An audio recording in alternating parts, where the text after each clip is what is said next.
Thank you very much also for these all these nice words. Thank you also for this invitation, Mr. Donfried, that I could be here to talk about the Japanese culture and its diplomacy. Well, perhaps not as much about its diplomacy. You have to see me, you have to regard me as one of the users of the cultural diplomacy. And so actually I'm standing in the field.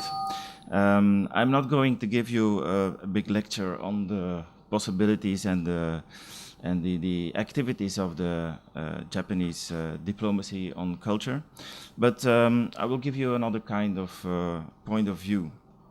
And perhaps it could be interesting for the future how to organize the effects of the cultural diplomacy.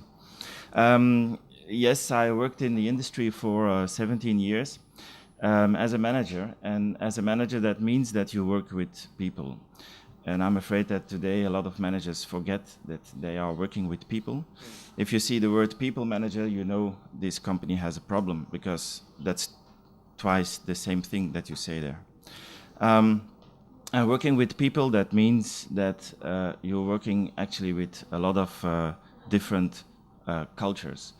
Not only about the native origin of the people, and luckily today we have a lot of cultures in our companies to deal with. It makes a company richer.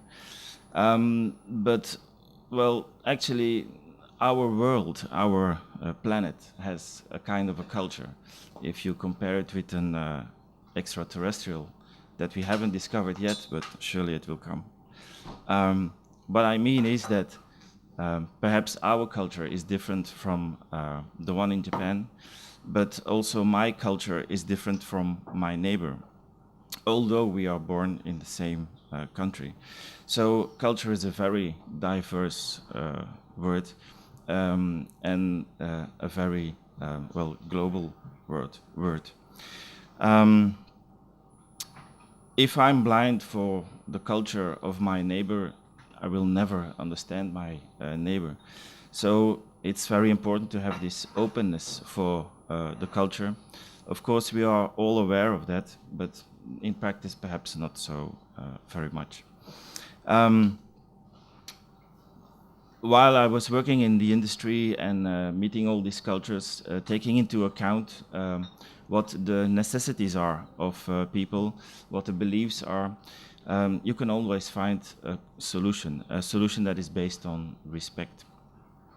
And this should be the key word for every activity, every initiative taken, and certainly when we are talking about cultural diplomacy. When I saw this first concert of Japanese percussion named Taiko, something happened to me. Yes, I'm an engineer, but my heart was hit, and something changed within me, or was it a recognition? I don't know, but I decided that when it was possible, I would devote my life to this discipline.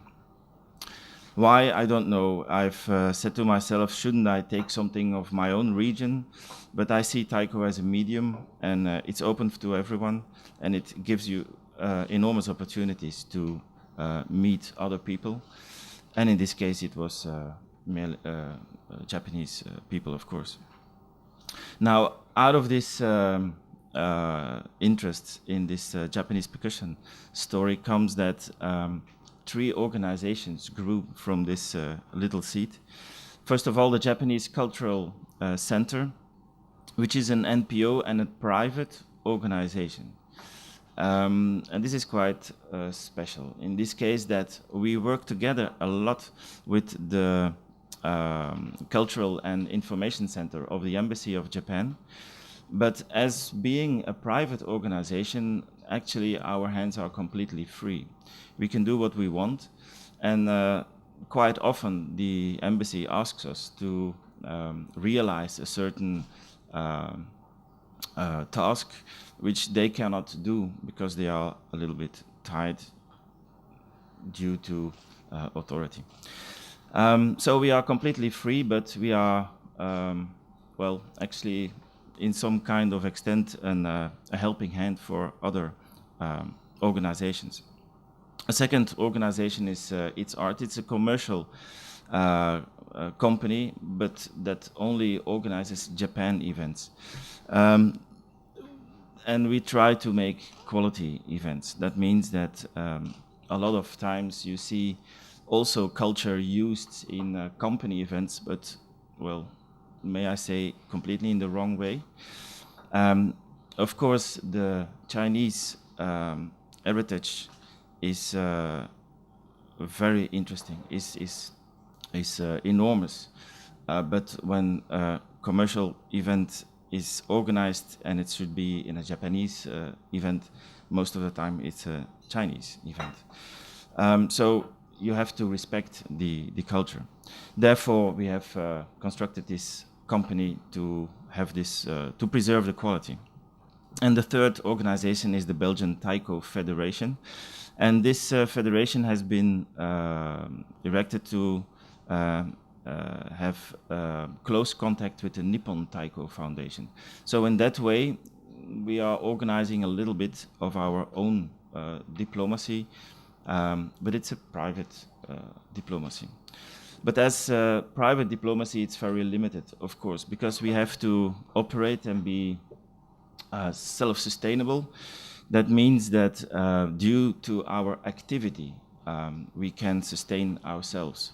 We do not get any subvention at all, and I think that's a good thing, because without these subventions, we are completely independent. But what we actually are asking to cultural diplomacy and like, for instance, the European cultural diplomacy, is to, well, to help, because your level of diplomacy is a lot higher, and it could make things a lot easier. Now, let's say that why we have erected this Japanese cultural center is to really get to the large public, the big audience there, because we saw that it was very difficult for people to get to know about Japanese disciplines. It can be quite a closed organizations or closed situation, and we try to break through these barriers. Like the ambassador of Korea mentioned Made in Asia, a very big fair about Asian cultural aspects. We also are there to present a Japanese village and really to give to show the traditional disciplines, the traditional cultures of Japan to this actually very young public who are very interested in the anime and J-pop, K-pop. And so they discover other things. We are very, well, our stand, we do like a village of 1,000 square meters or 2,000 square meters even. So it's quite on a big scale that we are trying to do this. Our activities, we work a lot together with like cities, like the city of Hasselt. You have the Japanese garden in Hasselt, and we organize a lot of events for them. Again, it's for them quite difficult to organize all these events. It needs some kind of a, well, commercial, professional attitude to really organize it. But even though our activities are not merely commercial, the culture is the top priority to bring to the big public. We also work together with other organizations like Youth and Music. It's an international organization, but it has departments in all over the world, but also in Flanders and Wallonie. And we do a lot to adults education. Now, as for Japan's diplomacy, there is a very big foundation called the Nippon Foundation, and from there a lot of activities start. Now, merely the activities are focused on education, and that perhaps I'm not only sitting here to talk about the positive things, but also a bit the problems that we encounter. Because if you focus on education, of course, education is very, very important, but that leaves out just information. That means that people who don't want to get educated just want to get informed, and there we try to give this information to this large public. And I believe that with the help of the EU and Japan diplomacy, that would make things a lot easier. If we invite an artist from Japan to Belgium or to the EU, that costs a lot of money. And I guess, like the Nippon Taiko Foundation, they try to help us to pay for the travel from Japan to here, and then we take it further away. But I think it's very important to bring in the culture of a foreign country into the EU, and that is what we are trying to do. Most of the time, it is said, well, it is an activity that should be organized by the embassy or departments of the embassy. Well, I don't believe so. I think in that case, like our Japan Cultural Center, brings in the culture from a foreign country, and we try to translate it to the local people. And so the threshold becomes very much lower. Like companies like Sony, they asked us to organize a company event for their employees. And they were a little bit ashamed that for being in Belgium for, several decades now, that they didn't do anything about Japanese culture to their employees, because it was a little bit difficult for them. Because it seems a little bit like pushing the Japanese culture and see, well, how good we are, or what nice things that we do. Asking to us to organize this the threshold became very much lower. And so we could organize this, and people were informed. We also give the cross-cultural communication seminars in Japanese companies to try to understand what the different cultures, what the effects of different cultures can be, and to understand in a better way your colleagues, for instance. These are all activities that we do ourselves, and it's always to bring cultures more closer to each other. Why? To understand each other, of course. Not like the reactions of the people following these seminars is that if I knew this before, I would have a lot of less frustration about why my colleague is reacting like this or that. We cannot emphasize enough the difference in cultures, and to really look at it, and not to close our eyes to it. This Nippon Foundation I talked about has in 2014 established a new project. It's the WHA Project, and its territory is the ASEAN, so the Asian community. And the WHA Project, WHA means like Japanese, and the title of this project is Fusion and Harmony. And it's all about what it should be when you when you bring cultures together, to find this fusion, because out of this fusion comes, of course, new ideas, perhaps new cultures. Every culture is the effect of a sum of other cultures. And harmony, trying to look at this harmony. We need those kind of projects, because a lot of times cultures are often regarded as threats.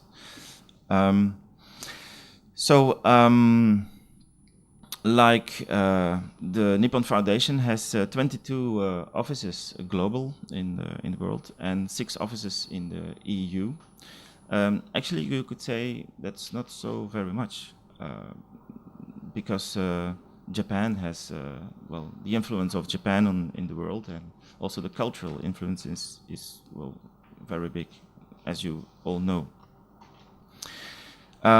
Now, this Japan's heritage is very big. Only the fact that you could subscribe to the to study Japan studies, like in several universities in Belgium, well, it's quite remarkable that you can only study Japanology, as it said. So it indicates its richness, and well, as talking to Japanese people who are well, trying to preserve the Japanese culture, they are quite afraid that the heritage of the Japanese culture is going to fade out. Well, the traditional heritage, and they see nowadays the abroad, the people who are interested in the Japanese culture abroad as actually the people who will preserve the heritage, and hopefully one day this heritage will come back to Japan. This is actually the case, the way they feel. Okay. Now, very practically, talking about my situation of what the cultural diplomacy could mean for me.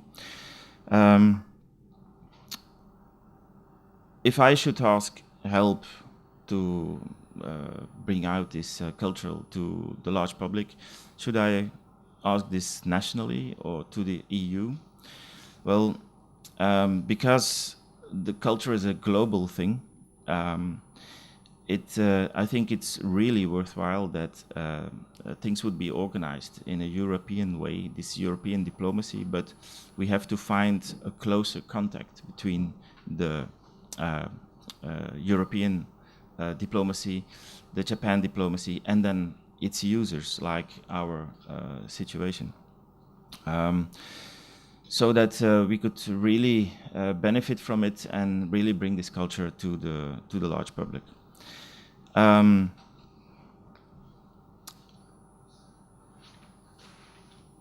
This organization, this NPO, is based on passion, and very often passion has been well, is going away because of economic problems that you encounter to develop this culture. Well, this organizing of cultural events to large public. So with the help of this diplomacy, it should keep the passion alive in our company. Thank you very much.